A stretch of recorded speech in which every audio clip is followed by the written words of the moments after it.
Ladies and gentlemen, this interview is brought to you by Burn It Up Coaching and the 21-Day Challenge. And if you're an entrepreneur or a high achiever, you're feeling stuck, overwhelmed, exhausted, tired, burned out, or you hit a plateau, you're just not tapped into that drive and that passion that you once were, the 21-Day Challenge could be the perfect thing for you to reignite and achieve your greatest possible self. So what you'll do is you'll get clear on that vision, that purpose for your life. You'll break it down into bite-sized steps. You'll create a 21-day challenge goal, and you'll be supported every single day to achieve that. Daily progress reports and check-ins and weekly deep dive calls to uncover the limiting beliefs and self-sabotage that's keeping you stopped or stuck from achieving your goals and dreams. So we'll go over your habits, your daily disciplines, routines, all that good stuff, so you can achieve your top goal and priority for the 21-day challenge. If you're interested and committed, send me a message, Chris@beyourgps.com, or you can find me on Facebook, facebook.com/th3burns. And send me a message there. Would love to hear what your journey is, what you're trying to accomplish, what you're out to accomplish,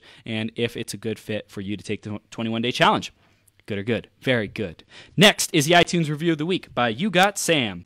And Sam said, leap into launching your vision. I absolutely immersed myself with this podcast all weekend. I can speak from personal experience. I used to be the #1 procrastinator on the face of this planet. That is quite some title, good sir.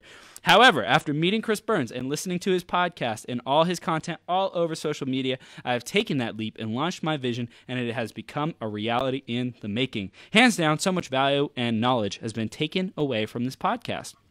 I highly recommend subscribing and taking that leap just like I have chosen to do. Cheers. Thanks so much, Sam. If you want to give us a review, let us know what's working really well, what could be improved.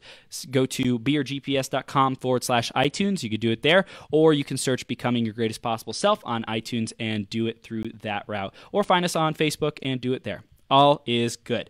Next, these two individuals I had the absolute pleasure of meeting a couple of weeks ago, and they're superhumans. They're out in Las Vegas, which I'm going to be moving to after the new year, and they are like people to watch, powerhouse influencers to watch. So definitely stay tuned throughout this interview from start to finish, because they're going to be sharing the gold. They're going to be empowering you to step into your greatest possible self and truly be that 1%. James and Amanda Silvas are college sweethearts turned lifestyle entrepreneurs and business partners. They built Be That 1% into a 6-figure business from nothing except a mantra and a dream of what it could be if they put their unique minds together. They teach others how to step into their own 1% and how to rise to the next level even faster. They host multiple events, coaching and training programs, community outreach, and produce the Be That 1% podcast, which has reached over 70 countries in 9 months. They have amassed 13,000 hours of experience and have been featured on the CW, NBC, Las Vegas News 3, and News 8 for their work. And they are here today to bless us with their wisdom and their journeys. James and Amanda, are you ready to rock the house? We are excited. Thank you. Yeah, awesome. You're now, yes, you're now live on Becoming Your Greatest Possible Self. Thank you for both being here. That's right. It's game time. Let's do this. Okay, so we're on our journey to become that 1%, to be that 1% and become that 1%, even more of that 1%. So we want to know, how do you, James and Amanda, embody your leadership, and how has that principle, how has that philosophy played a role in your life? Let's start with James. All right. My idea of leadership is all about leading through action. I've never been the type of person that preaches something and then doesn't do it, because then I feel inauthentic. I don't feel in integrity, and what I say doesn't come through as congruent. So for me, since I was a kid growing up in sports, playing at the age of 6, I've always learned that if you want something, you got to work for it. And you can't lead someone if you haven't done it, you know? And so I would always come early and leave late to practice and make sure that I just dedicated myself to the sport. And I think just over time, I've learned that leadership is more about what you do, not what you say.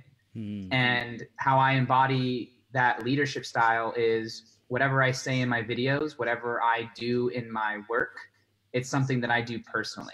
I don't say anything, I don't suggest anything that I haven't tried and that I haven't proof tested, if you will. if it works for me and it works for the people that I've shared it with, then I have no problem with sharing my expertise and my wisdom with other people because I know it works. Boom. And it works because I've been able to do it. I love it. I love it, man. So you just like live in the work, you practicing what you preach. Beautiful. Love it. What about you, Amanda? How has this concept of embodying your leadership played a role in your life? I think it's very similar to James. I have a background in women leadership for the last 9 years. Wow. I've been vice presidents and presidents and directors and things like that for a lot of younger women. And I wouldn't tell them to do something if I wouldn't first do it myself. And so that's something, it's just living in integrity with your values, living in integrity with our brand. It's just all about being in integrity. And so if I'm not living in integrity, if there's like a disconnect. So, I mean, every single day we have a choice when we wake up, like, who do we want to be today? And so it's like it's our mantra. And that's what it was. It was born as a mantra through James. And it's just something we embody. It's like, okay, this is feeling a little uncomfortable right now, wherever we're at in our life, but I have to keep pushing through because, you know, this is the message that I preach. So it helps us hold ourselves to a really high expectation of ourselves, to be honest. So I think that's how we embody it every day, is just like when there's a choice to do what's easy or what's right, always doing what's right, because you know, other people are looking to our example. Plus, be that 1% also stands for embodying your own 1%. And we're all about being authentic. So, and there's moments where I start to compare myself. I say, no, stop. Like that's okay, because you need to be your greatest authentic self. And I know that's something like you totally preach too. Totally. So yeah, when I find myself getting into moments, comparing, over comparing, trying to do something too much like somebody else that I saw, it reminds me to check within and to lead from there first. So this is perfect because we both have a brand where it's all about like your best self, the top 1%, you know, like live a life that leaves a legacy, right? Hardcore.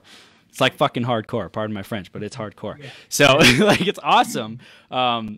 So I'm curious, what do you think that having a brand like that, what difference has that made for your life? We talked about embodying your leadership. Now I want to specifically focus on when you choose a brand that is all about being the best, all about like elite, all about the highest standards, all about like that level of performance.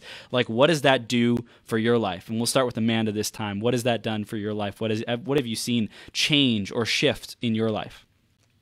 I mean, it comes back to a little bit of what I just said, as far as like being in integrity and leading from that state of mind. But since it is geared towards people that are game changers, that want to level up, that are willing to do the hard work and put it in, that means I need to be doing it too. And that means those are the type of people that we want to bring into our community even more. So it helps us know exactly who we're talking to. It helps us know how to connect with that person, what they need. And let's be honest, that 1% lifestyle, it's lonely. And so we get it. And so being able to build a community around, you know, that type of person that is going against the grain. You know, I mean, when they talk about like Olympic athletes, you know, literally no friends almost, you know, they're always training, always in the grind. It's like people like that, they need a foundation of like a community that we offer and events that we offer, just kind of like filling your mind with that inspiration, that motivation to keep going and helping you remember your why. I think that's really shifted in my life, is just constantly remembering my why on to keep pushing and to be able to understand what other people are going through in that same mindset and that same focus. So what I hear is because your ambition is so high, there's so much more resistance than someone else who's just trying to be good or be great. It's like because it's so high, the resistance, the fears, the stuff is going to come up. So you have to be so connected with that why and that mission, that vision, the purpose, or else there's no way that you could make it through that gauntlet, so to speak, of achieving those types of results. Yeah, well, let's be honest. Like, there's no bullshitting yourself when you are doing your own business, when you are leading others. Like, you are not bullshitting anyone, and people can see if you're not being authentic. They can see if you're not being real. So it forces you to dig within and make sure that you're showing up in a way that's authentic, a way that represents your brand, in a way that you can connect with other people. because this stuff is no joke. I mean, it's definitely helped me dive into so much self-love, so much personal development, and always making sure that I'm showing up, at least just showing up. I think some of us, we don't always feel the greatest every day. Let's be honest, it's a battle.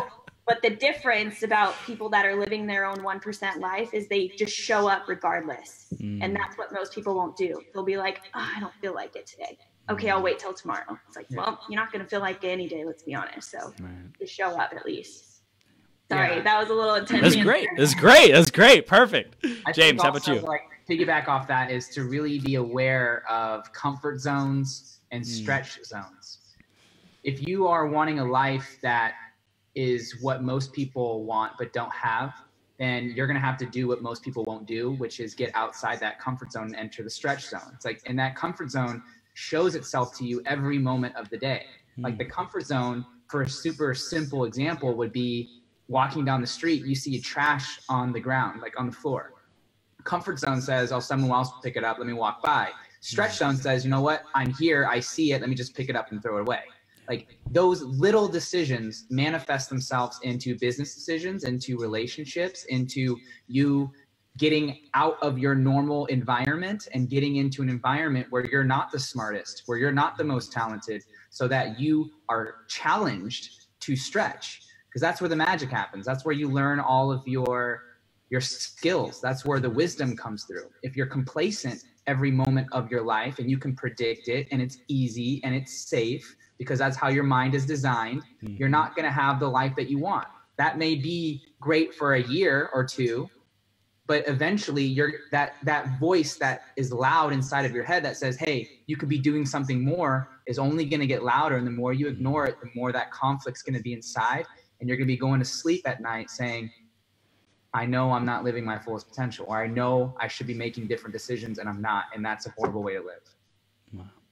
Dude, I love it. I love it. They're getting real up in here. Oh, good. Okay. So this is fiery truth. I love it. Just so much passion, and I expected everything about this from you two, because you're just that powerful people in general. Like when we met, I was like, yeah, these two definitely want to stay connected. Definitely want to keep investing in our relationship. You guys got an event coming up soon here, so if anyone's out in Las Vegas, definitely get to their event at the end of this month. I'm gonna be telling people about it. It's awesome. So you guys weren't always this powerful though. Like let's talk about that journey and what it took to get to where you are today. And of course, like you aren't as powerful today as you will be in 5 years from now. You'll have overcome even more challenges, even more obstacles. So I want to go back to so that people can get caught up on a little bit more about who you are and how you got to where we are today. Let's talk about one or two of the biggest challenges along your journey to get to where you are today, each from you, if that works. And then we can talk about a challenge as a couple. So who wants to go first? Raise your hand. Just kidding. James, you're going first. I think a big challenge that a lot of people face when they want to follow something that's internal, that is a gift to them, is telling the people around them what their idea is. And I say that that's a challenge because a lot of people won't understand. A lot of people will say, well, how are you going to do that? You don't have the training for that. You don't have the money for that. What happens if you leave that secure job? And they don't intentionally do it to like sabotage you, but the way they phrase questions and the things that they say and the questions that they ask almost poke holes in your dream. And if you're not strong enough and you don't know that this is the thing that I want to be doing for a long time, and it's not with that conviction, you begin to start believing other people's projections. And people are just going to project their own level of life and their own beliefs and their own ideas about how people should live. And they're going to project that on you. And so then if you listen to that, your truth becomes someone else's truth or story. And most times that doesn't level up to the potential that you can go for. So the challenge is like believing in it so much for you, to the point where if someone says you're not going to be able to do that, you say, okay, great, that's just your opinion. And I've encountered that multiple times where I tell people like, hey, I'm going to sell out Madison Square Garden. And they go, okay, James, like, that's cool. Or I want to start this coaching business. Okay, well, did you do a psychology degree? No. Did you graduate in business? No. Do you know anything about finance? No. Have you ever had a business before? No. Well, then how the hell are you going to do it? I don't know how I'm going to do it. I know I'm going to do it. You know, like that day in and day out, attached with the no's that you get from the businesses that you're asking. I've been tempted to walk away multiple times, especially in the beginning, especially when money wasn't coming in, clients weren't calling. I was constantly getting no's. I was young. I was impressionable. My mindset wasn't what it is now, but I had to go through those moments in order to shape the mindset that I currently have. So like for those out there that have a dream that you share with people and they kind of give you the rolling eyes look, or they go, that's great, and they go to something else, like just know that that's normal and it's not you. Yeah, it's them. And you got to find people that believe in you. Like I have a great support system with my wife. I have a great support system with some of my best friends and a great support system with my family. So I've been blessed to have that in my corner. I understand that not a lot of people have that. So you have to purposely find environments that are supportive for the dream that you're wanting to build. And if you believe it wholeheartedly, it's going to come through in your passion. It's going to come through in the words. It's going to come through in your posture, and everything's going to start clicking in a matter of time. Powerful. Powerful. Good. Thank you for sharing that, James, dude. I loved it.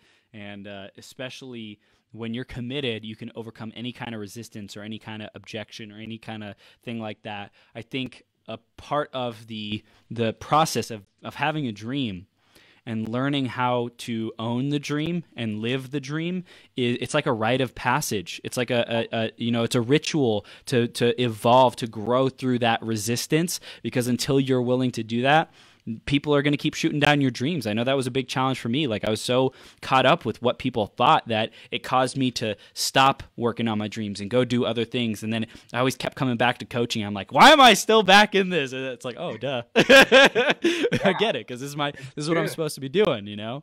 Yeah. So it's powerful. So that was a great share, James. And then how about you, Amanda? What was one of your biggest challenges or obstacles or spots of wisdom that you gained along your journey? Recently I've really started stepping into the self-love space, and that journey started about 2 years ago, doing just a lot of inner work and learning that at a young age, I didn't know how to share my feelings. I didn't know how to talk to my parents. I didn't know how to talk to anyone. I grew up the oldest. So you're kind of the guinea pig already in the family. I don't know if people listening completely understand and can resonate with me with that, but I didn't know how to talk to my parents about stuff. Like I just said how my day was good. I didn't talk to them about things that were going on in my life. So I learned early on to suppress things. And that showed up later in life with so many other things that I just tucked under the rug and pretend it like never existed. That really got to my self-esteem, got to my inner confidence. And I don't know about you, but sometimes the way we perceive ourselves is so different than how others perceive us. And I myself suffer with this. And I know so many other women where on the outside, they're like, oh, you're so confident, you're so put together. But on the inside, you're like crumbling inside to figure out like who you are, what to do, and why is everyone looking to your direction, because you just feel super inadequate. And that was me until I finally decided like I want to step in and kind of own who I am and my own truth. And that started my whole self-love journey. And one thing that I share was my earliest memory of not feeling enough started in 5th grade. The boy that I liked in school, like the cute boy in my class, I heard him talking about me, and for a second I got excited. And then when I listened more, he was like, yeah, Amanda's okay when you see the side of her face, but when she turns, like, she's ugly. And so that stuck with me for so long. So even till this day, I get so self-conscious when I take a photo and I smile. I think maybe my cheeks are too big, and I have to tell myself, stop. Like, no, you're fine in that. So becoming a little bit more front and center and be that 1% has really started to pull at me inside. I was never the most popular kid in school. Let's be honest. I had some weird skater girl ages. Like I just had my 10-year high school reunion. How was it that? It was a little awkward. I was a little nervous. Like they put your photo on your name tag. I was like, oh dear Lord. So when I started getting into leadership roles into college and people were voting for me to be a vice president or a president, I was so confused. Why are people voting for me? I didn't get it. I didn't understand. And so this has just been years and years of different things going through my life. I'm just like trying to put these pieces together. And that's what led me down this whole self-love. And it was like inner demons to step out into this Be That 1% space, because for a long time it was James's platform and I was behind the scenes helping. So when I decided to do that, it was like ripping off the Band-Aid. And it did not look pretty. And it's the first time I think I did a live, I was so awkward and so weird on video. And I'm sure so many people can attest to this. The first time you do a selfie video, you're like, oh, delete 10 times over. So I think there've just been a series of moments and a series of piecing things together through this Be That 1% journey. It's hard to like pinpoint like one specific that like is just so big singly, because we do things so much together. I just think it's just been an overall journey of self-awareness, but there's just definitely little moments in my journey that have in the moment felt like the worst thing ever, but later down the road I'm like, that's why that happened. So I'm curious, what did people see in you when they said you're going to be a vice president or president? Like, what did they see? Like, just from what you now know about what they saw in you, what did they see? They definitely saw someone that could hold someone's attention, that cared about other people, that paid attention to them, that cared about the mission versus way more than they cared about themselves. Saw someone that could speak on behalf and represent someone as a whole, because I was representing 150 women. So when someone votes for you, you have to make choices for those people. So is that person upholding the values? Yes. Do they care about the mission more than they care about themselves? Yes. So there were all those things. And like when I was saying, like, I just felt kind of out of place growing up through high school. So when I was in these organizations, I naturally cling to the girls that I saw maybe didn't always fit in. Naturally cling to the girls that maybe were in the middle, that were tug of war between where they belonged. And it's those people in the middle and it's people at the end that really, really will come behind you. And there's a book that talks about motivating the middle, because the middle is the most powerful. So I saw myself naturally gravitating to them and just mentoring and loving the heck out of them. I love it. I love it. This is amazing. And I want to kind of shift gears, or the energy of the conversation. This is going to be fun. So you guys are talking about being business partners today and what that's like. So we're also talking about challenges. And I was going to say, okay, so what's your biggest challenge as a couple? So James, I want you to share, what do you think Amanda's biggest challenge is in the relationship, and how are you guys taking proactive steps to break through that? So I'm answering the question from Amanda's perspective, like what I think her challenge is, right? Correct. From the outside looking in. From the outside looking in. Releasing control. Ooh. I think is a big challenge for her. Man is like, and she likes things done a certain way, which is, I love that about her, because she's very specific and she's very particular. But I think it's been a challenge of her to release some of the things that she got used to doing, that in order to free time for maximizing the brand or putting time in more income producing activities, and not stay so stuck in like trying to do everything. Because she wants it to be a certain way, rather than like just collaborating and trusting and delegating more effectively, I think has been her challenge. So if you were Amanda, what advice would Amanda give herself to overcome that challenge?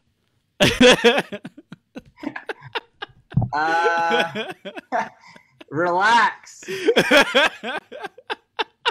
Relax. I don't know. That's the first thing that comes to my mind. Let's see. You guys are doing great. You're doing great, by the way. Trust, or just learn to let people have a little more responsibility so that they can show you what they can do. Let's go with that. Powerful. How do you feel about that, Amanda? You aligned with that? I'm a relaxed person. I would like to. Yeah, I don't know why I said relax. That was more of a joke, I guess. I'm very chill. I'm not like a type A. She's not. She's not. When I say control, it's not like type A control. It's right. more of like I want it to look a certain specific, way. Yeah. She's very specific. Chris, you and I have talked about this. You understand. I get it. The funnel is supposed to be like this. Awesome. Awesome. So this is fun, and have fun with this. You did great. I knew James is more. He's got a thicker skin, I think, than Amanda. So I threw him the question first. So Amanda, how about you for James? What do you think his biggest challenge is in the relationship, or as a whole?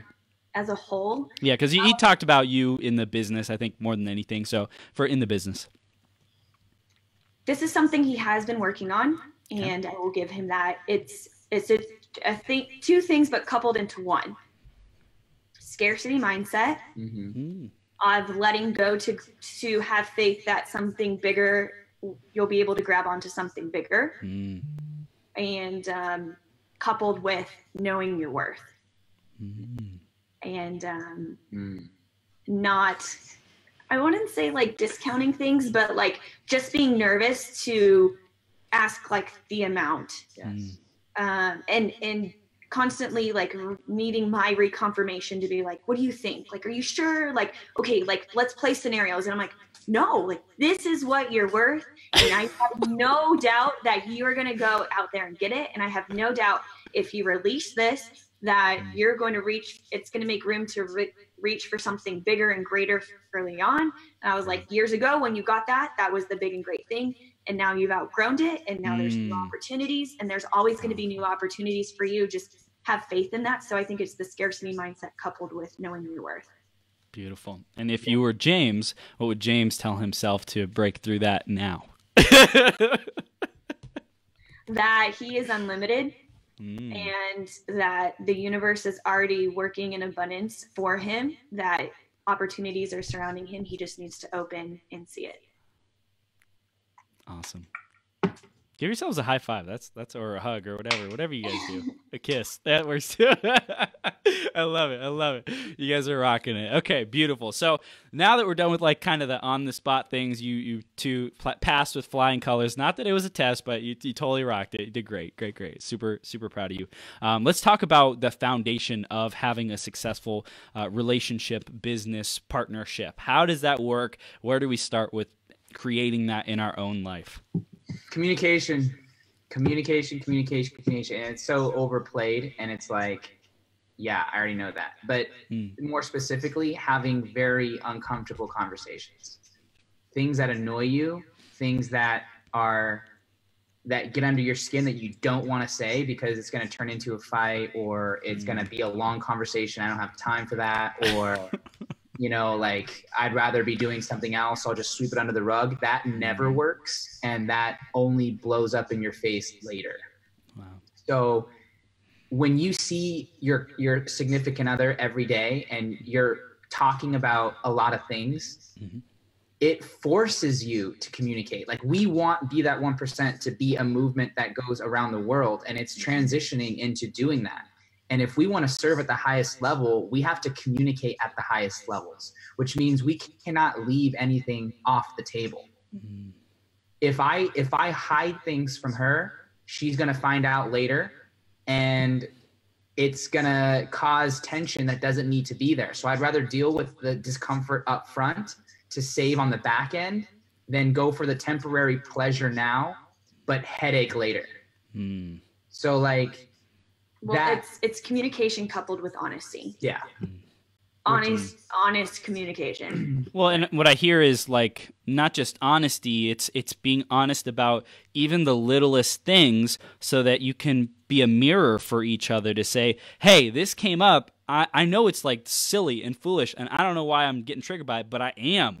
And I just want to like get complete. I want to get clear. I want to let it go because it's stupid. Yeah. I totally have experienced that. I'm like, okay, like just bring it up and confront it. Is that what you mean? Basically like that? Yeah. And I think another aspect of that too is like you have to be aware enough to explain what you're going through too. Like for example, talking about scarcity mindset, like we've been leveling up very quickly in a lot of factors in our life. And when you go to the next level and you are not accustomed to it and it's uncertain, it's very natural for you to start second guessing. That's kind of where the scarcity mindset comes in. So when I talk to Amanda, I'm like, hey, I want to share something with you. This is probably coming from fear, and this is probably a projection on my end, but I need to make sure that I'm seeing this in the right way, or I'm not like over dramatizing or whatever. And she goes, no, that's fear. And powerful. I'm like, okay, cool. Like, so I was aware enough to pinpoint that and say, hey, am I right in thinking this? And she's like, yep, you're totally right. Or she might say, no, you are actually not right. That's totally off bias. You don't like think about it this way. And I'm like, you're right. So like I bring things to her after I've done my own self-awareness work to like check, and then vice versa. And then sometimes I don't bring it to her and she just calls it out. She's like, that is fear. That is a limiting belief. And I'm coaching you right now. So take it. And I'm like, okay. Like that's what it is. Like we do that for each other. Wow. Yeah, the way he just said it was, hey, this might be fear talking, or this might be a projection. He says that stuff all the time. And I also say words like trigger the same way you do. You didn't get a glass? You brought a whole canister? Sorry. Okay. Hey. Come on. It's all good here. We're good. Like, I totally do drink out of this thing. We're human. This is a human show. A human show? Okay. It's called Be That 1%. Yeah. With your water bottle. So funny. But yeah, so I use the word trigger a lot. He uses projection. I'll say I'm starting to feel this, so I just want to let you know that this is coming up for me right now. Those are a lot of different things. So, but what he said, self-awareness. I would have to say, you doing your inner work to be able to bring your couple work together is huge. Like, we had a professor talk to us about relationships when we were in college. I mean, mind you, we got our degree in the same thing, so we had similar professors. We both did kinesiology, and we had a professor that we talk about all the time. His name is Dr. Mark Guadagnoli. He's PhD in neuroscience, so his classes were epic. And he's the type of professor that you hoped you would get in college that would just change the outlook on your life. And one thing he asked, he goes, how, in relationships, don't do that. It's throwing me off. Sorry. In relationships, he goes, how much do you think, like, if you guys both you bring 50-50 to the table, how much do you think you're in charge of? And everyone's like, well, yeah, 50%.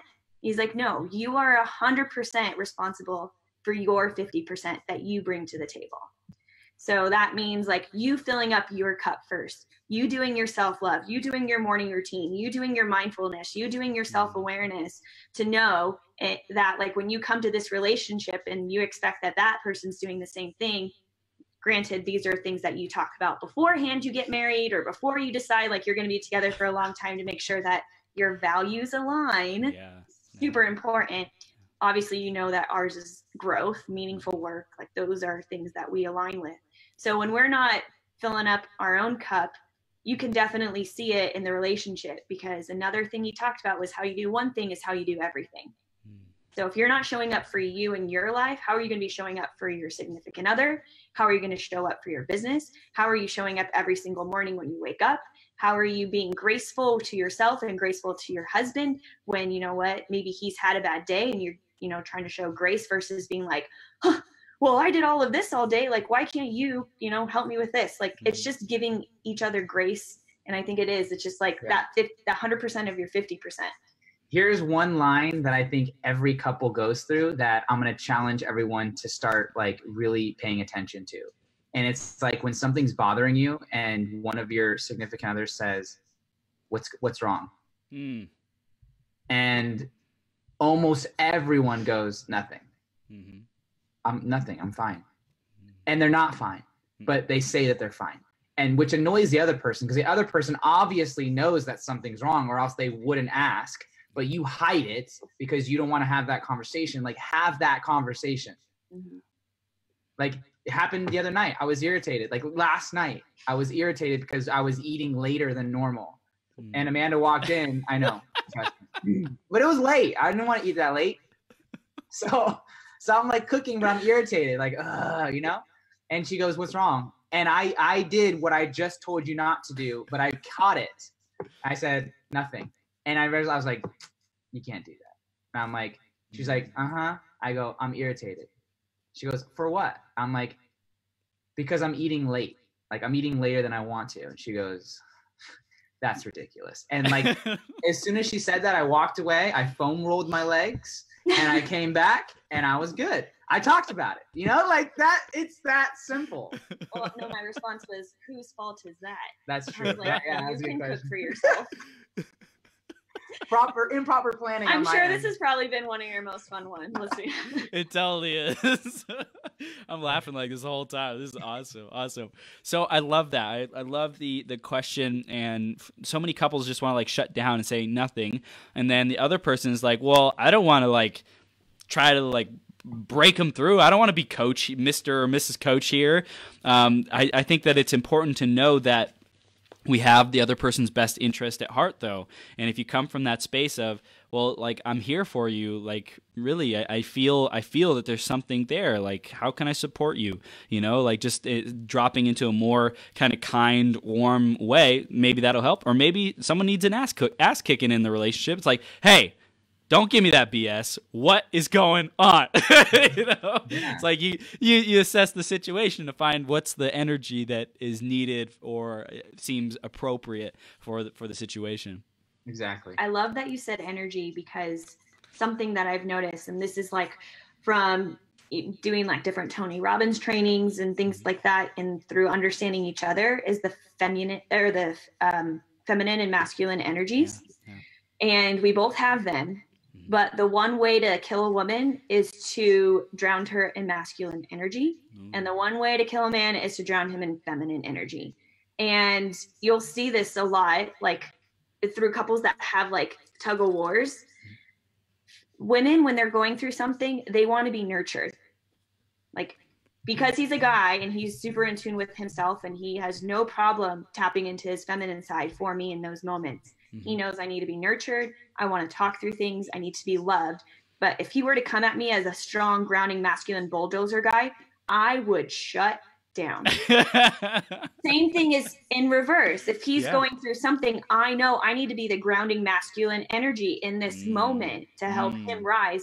I can't be like, oh, it's okay, sweetie. You know, go do this. Go take a bubble bath. It's okay. You know, like he doesn't need that. And so for us, especially, like I know when I'm having something going on in my personal self space, he needs to come in with feminine energy. And when he's got something going on, I have to come in with masculine energy. For example, the situation last night, I didn't say, you know what, it's okay, let me take care of this for you. You go do your thing. I was like, whose fault is that? You could have clearly cooked for yourself way earlier. Like he needed that, like that masculine right back at him. And so sometimes we need those reflections right back at us versus the opposite.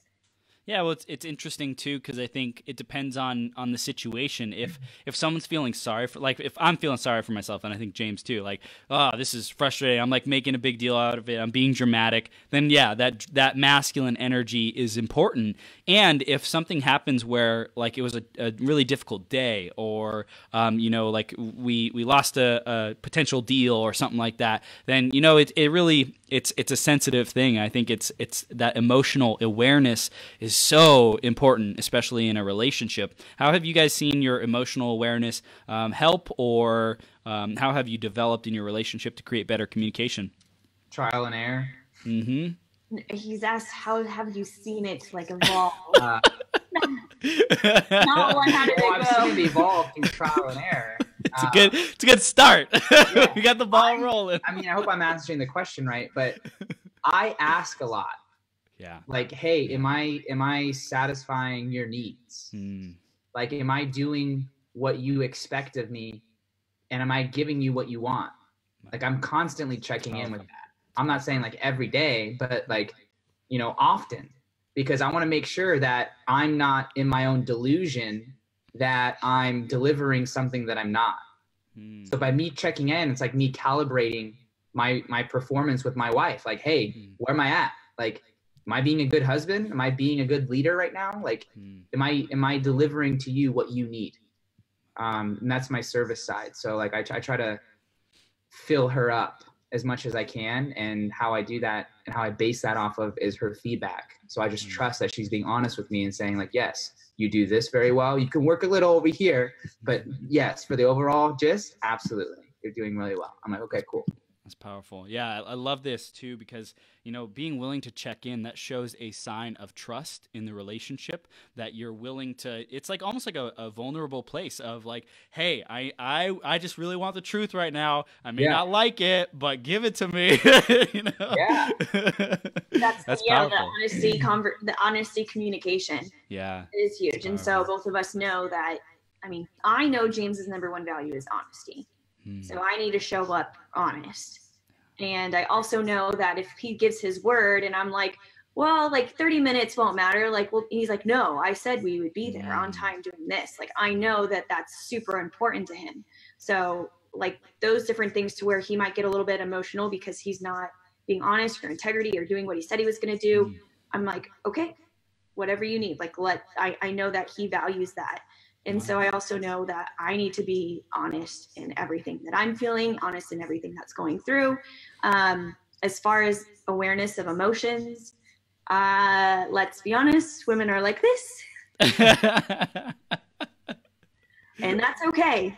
We need your guys' emotions, but I think doing mindfulness, meditation practice, really learning how to calm down emotions when you're feeling overly emotional has helped a lot when there's moments of extreme irritation, which is like, I think that's normally within relationships, like you just feel irritated or you're just like aggravated. Being able to calm your own emotions down, to be able to calm that moment down, to be able to like breathe, make a disconnect, and be able to almost like look outside yourself at the situation versus just being so in it and just going head to head at a situation or in a disagreement or something like that. I also think like commitment, when you're in a relationship, it's commitment. Like a commitment means you're all in on it. You know, like there's nothing else that you're doing. Like you're all in on that. And so if I'm committed to her, I believe she's not going to leave.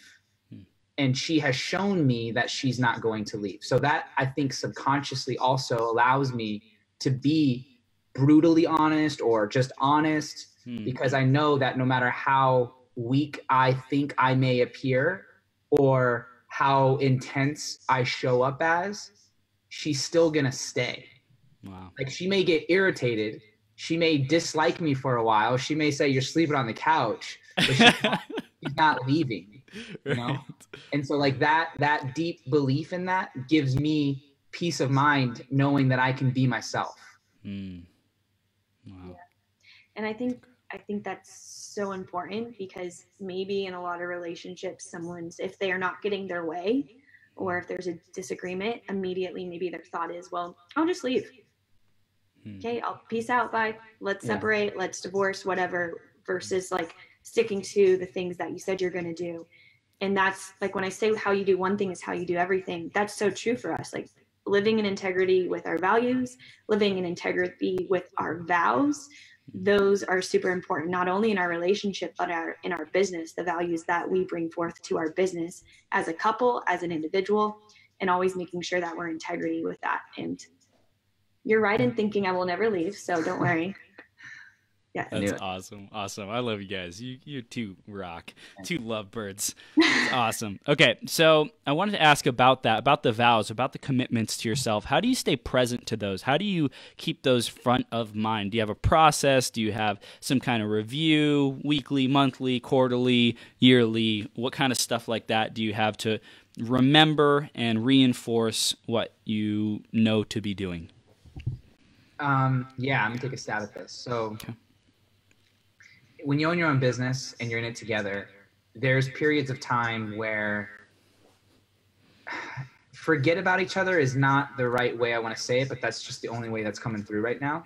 You put each other on the back burner and you put the business first. You're making moves and you're taking risks and you're you know, finding another ways to make money. And so there can be a period of time where you guys don't have a date, where you don't have a real conversation, where, you know, at night, you don't really talk to each other. Like my last appointment could be at 8:30 and then I'm just scarfing myself in the face. And then I'm like, I'm tired and exhausted, so I don't want to talk. And then I go to bed, and that may happen for multiple days. And I think being in tune with each other and being honest with like saying, hey, we haven't had a conversation like we normally do in a long time, or we haven't had a date, you need to cancel that appointment, or we're very good at calling each other out when we've gone too long with not staying true to what we promised each other. For people who aren't naturally good at that, how do they do that?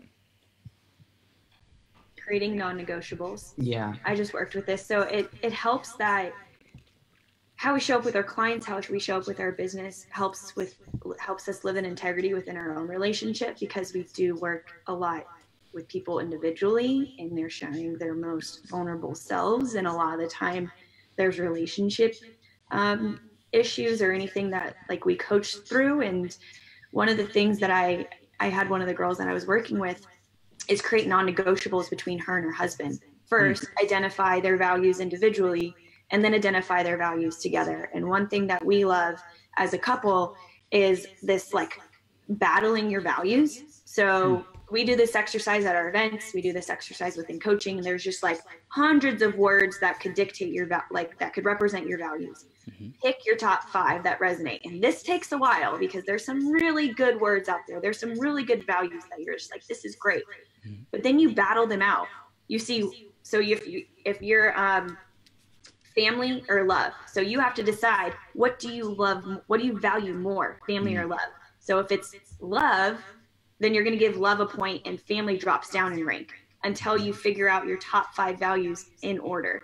So you do that individually and then you do that together, non-negotiable. So now you know your values and you plaster them all over the house the same way you would do with your affirmations.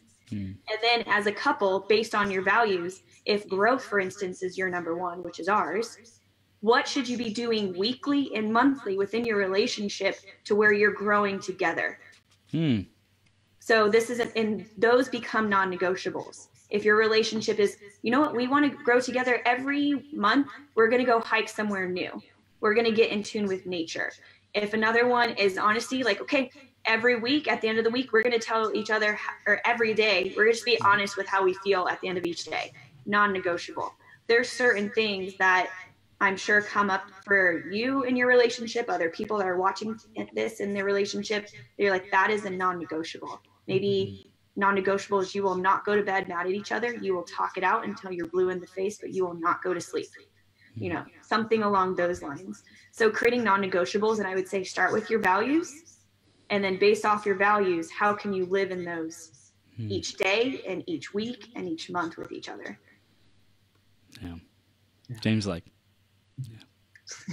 yeah. Word. Okay, cool. So you guys are rocking. So hopefully that helps. And then for a business, you do it with your business values. So, I mean, with Be That 1%, there's a lot of different values that we hold dear, and we created them together because this is like it literally is an embodiment of us together. It's your baby. And, yeah. The first one. So you can imagine when you're doing a business together, regardless of whose idea it was initially, you're pouring everything you have into it. And so when you can create your values together for that business, creating the mission statement, and then always reviewing where you're at the end of each month and the end of each quarter. What's working for us? What's not? Where do we need to tweak things? Oh, and the biggest one, we do this all the time. And that's why I want to make sure to state this now. Making sure that your visions align. And the only way you can do this is by having true, honest, uncomfortable conversations where I might feel like my direction is here and James might feel his direction is there. And maybe we're talking to 2 different audiences. How can we get back on the same path and be like, okay, together we agree we're going to do this. And together we agree we're going to do this. And literally if someone were to ask James what the vision was of our business, he'd be able to answer the exact same way as me. And like always reviewing those at the end of each quarter, because you grow so much, especially we do our best to constantly grow and constantly evolve. Things are going to change. Totally. They're so going to change, and your values are going to change, and that's okay. Like my number one value is meaningful work. I have them all up here behind us right here, is meaningful work. And that wasn't the case 2 years ago.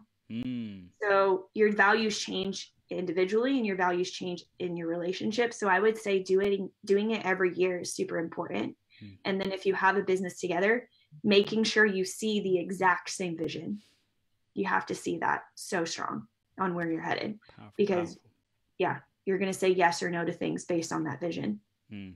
So powerful. I love it. I love it. So we're beginning to come towards the end here, and final takeaways, or if there was anything about building a business, a relationship and business partnership, anything else that we didn't cover yet, let's drive those points home. I had put out some stuff on social media to see if anybody had questions or topics to talk about. One person had asked, as far as, because we do things so much together, like, do we crave our alone time? How do we get our alone time in and then our together time in away from the business? I don't know if you want to talk about that. Yeah. Well, I mean, our business, we see each other every day, but I'm in the field and I'm meeting with a lot of people. So we don't necessarily work in the same vicinity, but we're always in constant contact. So I think by me doing my own thing with all my other clients, it gives me that sense of like separation from her, if you will. And also like me in the gym, or me in exercise, or me in yoga, or me in meditation, or me in my morning routine. That's where I get my alone time. That's where I fill my cup. So I make sure that those times are somehow scheduled into my day. If I don't have those, I feel it. Yeah. Okay. How about you, Amanda? Yeah. Morning routine.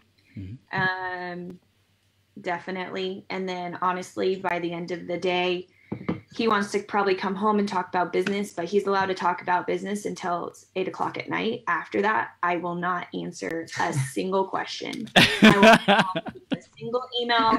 I'm saying, nope. It's like he's not even in the room if he asks or talks about anything business related. Yeah.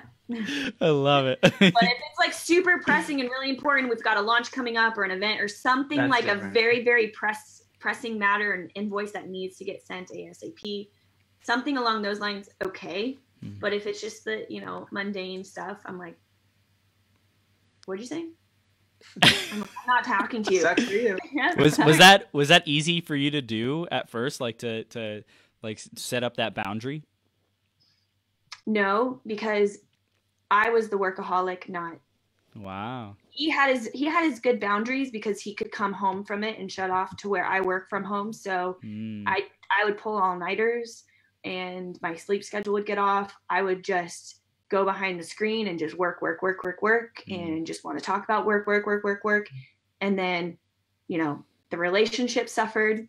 The house didn't get clean. I never wanted to cook because all I wanted to do was work. And so I knew that I needed to have more harmony in my life. And I think a lot of people say the word balance. I like the word harmony because depending on, it's not like the teeter-totter, balance. It's like, where do you find harmony? And I think everybody's harmony is different. There's a flow to it. Yeah. Everyone's harmony is different. So beautiful. It started off really hard. Yeah.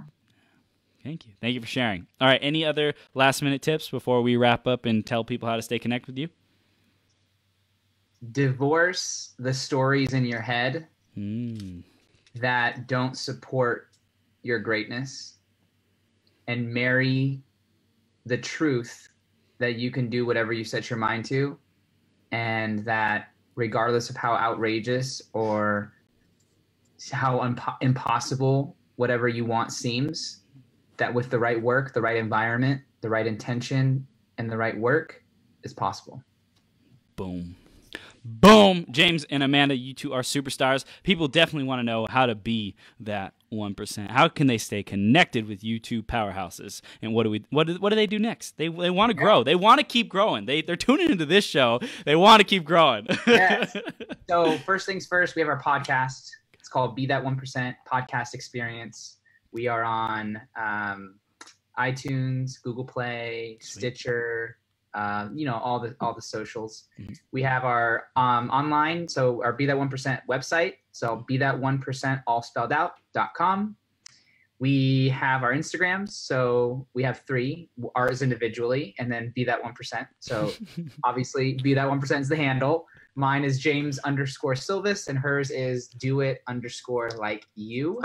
That is her tagline. That is what she represents. Her beauty, her essence is all there. Aww. And then we have our event coming up at the end of the month, October 27th and 28th. That will be the most legendary event that we've ever put together. 2 days full of just nonstop inspiration, information, connection, everything that is there for you to rejuvenate and get clear and reignite and fuel yourself so that you end the year strong is going to be in that room for 2 days. And you don't want to miss it. Boom. Love it. I love it. You guys are powerhouses. Keep up the amazing work. Thank you so much for coming on today. Thank you for being an inspirational couple who inspires me and my girlfriend and everyone around you to be our greatest possible selves. You are just incredible. And go rock that interview tonight with her because she is a divine, beautiful being. And you two shine wherever you go. So keep it up, okay? Thank you for doing all you do as well. You're Appreciate welcome. it. We'll see you soon, Your okay? show is epic. Yes! 12 hours straight! That's right! Yeah. Best be epic. Awesome. I'll see you soon. All right, guys. Bye.